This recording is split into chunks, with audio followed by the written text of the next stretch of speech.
다음 영상도요. 또 영상을 준비를 했는데 같이 네. 함께 좀 보시겠습니다.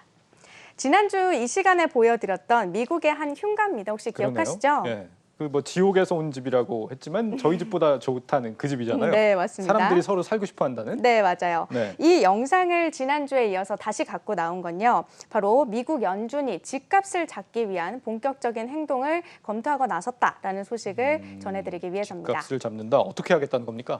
연준은 지난해부터 이 매달 국채와 그리고 또 MBS라고 불리는 주택저당담보증권이라는 거를요. 각각 800억 그리고 또 400억 달러 어치씩 사들이는 방식으로 시중에 돈을 풀고 있습니다. 그런데 앞서 말씀드렸던 것처럼 일단 집값이 끝을 모르고 계속 오르다 보니까 MBS 매입 규모부터 일단 조금씩 줄여나가고 이후에 좀 상황을 지켜보면서 국채 매입을 축소하는 2단계 테이퍼링 방식을 좀 검토하고 있다라는 겁니다. 그렇군요. 드디어 이제 테이퍼링의 서막이 시작되는 게 아닌가 싶은데 이 미국 집값이 그 사이에 또 올랐다면서요? 네, 맞습니다. 이 미국의 주택가격 추이를 나타내는 대표적인 지수가 있죠. 바로 S&P 케이스 실러라는 지수인데요. 이 케이스 실러 지수가 오늘 현지 시간으로 29일 새롭게 또 4월 기준으로 발표가 됐습니다. 4월 기준 자료를 좀 보시면 이 전달 대비 13.3%가 올라서 사상 최고치 기록을 다시 갈아치웠습니다. 심지어 상승폭 같은 경우에도 통계 작성 이래 가장 높은 수준을 나타냈습니다.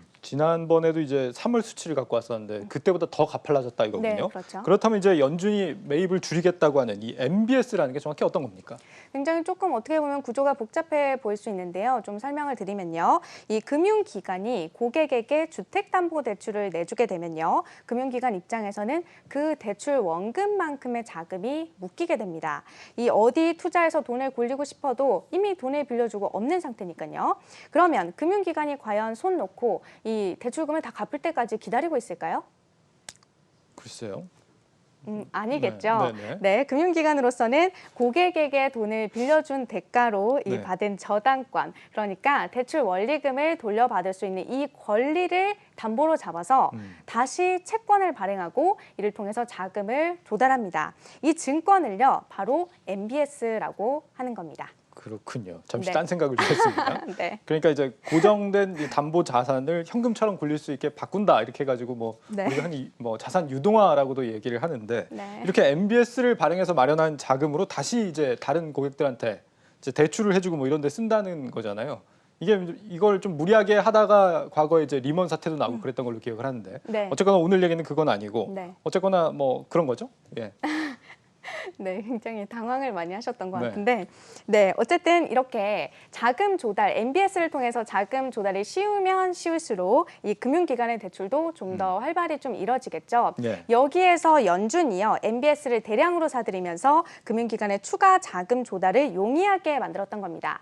그런데 반대로 연준이 다시 MBS 매입 규모를 줄인다면 어떻게 될까요? 금융기관의 추가 자금 조달이 상대적으로 어려워질 테고 연쇄적으로 기존 주택담보대출 금리도 올라가는 효과도 나타나게 되는 겁니다. 쉽게 말하면 이제 주택담보대출 금리를 올려서 집값을 잡겠다 이런 거네요. 네, 맞습니다. 아무래도 대출 금리가 올라가다 보면 이 집에 대한 수요도 좀 떨어지게 될 거고 연이어서 이 집값도 잡을 수 있지 않겠냐라는 계산이 깔려 있는 겁니다. 네. 물론 지금 집값에 거품이 꼈냐 안 꼈냐에 대한 부분에 대해서는 의견이 좀 많이 나뉘는 상황인데요. 중요한 건 이 집값 문제를 한 번에 해결하려고 하다 보면 또 연쇄적으로 충격을 시장에 줄 수 있다라는 겁니다. 결국 중요한 건 최대한 긴 호흡으로 점진적인 안정세를 꾀하는 게 답이 될 텐데요. 상황이 이렇다 보니까 미 연준도 좀 고민이 많은 상황입니다. 네, 그렇군요. 심지어 이제 월러 연준 이사 MBS 매입을 줄여야 한다 이런 발언에 동조를 하는 얘기를 했습니다. 비둘기파 중에 한 사람으로 알려져 있는데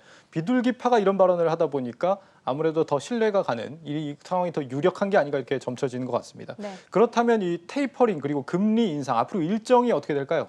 일단 결정된 거는 없습니다만 이 월러 이사의 발언을 좀 빌려보자면요. 테이퍼링을 먼저 하고 난 이후에 금리 인상이 뒤따를 것으로 보입니다. 월러 이사는요. 만약 내년 말이나 2023년 초에 금리 인상을 한다면 역으로 계산했을 때 테이퍼링은 이 내년 말까지는 마무리였으면 한다라고 말하기도 했습니다. 네, 집값 과열이 뜻밖에도 연준의 금리 정상화 일정을 좀 앞당기고 있는 걸로 보이는데 앞서 앵커 리포트에서도 전해드렸던 것처럼 우리도 상황은 비슷한 것 같습니다. 대비가 필요할 것 같습니다. 김보미 기자였습니다. 잘 들었습니다.